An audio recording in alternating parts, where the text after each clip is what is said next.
ભલભલા શહેરને આંજી દેતું ગુજરાતનું ગામડું.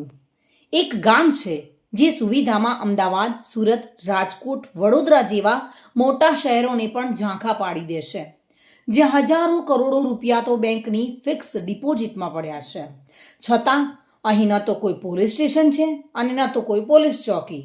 એ ગામ જેનું પોતાનું એક ગીત છે, જ્યાં શેરીએ શેરીએ ભવ્ય બંગલા આવેલા છે. અમેરિકા, લંડન, ઓસ્ટ્રેલિયા, યુરોપ, ગમે ત્યાં જાઓ, આ ગામની એક વ્યક્તિ તો ત્યાં મળશે જ. કારણ કે ગામના દરેક ઘરમાંથી કોઈને કોઈ વિદેશમાં સેટલ છે. આ ગામ એટલે ચરોતરનું પેરિસ તરીકે જાણીતું ધર્મજ. આ ગામના લોકો 12 જાન્યુઆરીને ધર્મજ ડે તરીકે ઉજવે છે.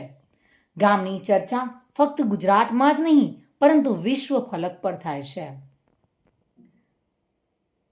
જો કે ત્યાંની રહેણી કહેણી અને પારકા પ્રદેશમાં સફળતાના ઝંડા ફરકાવનાર લોકો સાથે જ્યારે જાણવા મળ્યું હતું કે ઘણા એવા લોકો છે કે જે ધર્મજ ડેના કાર્યક્રમમાં ભાગ લેવા માટે અહીંયા આવે છે વિદેશથી પણ.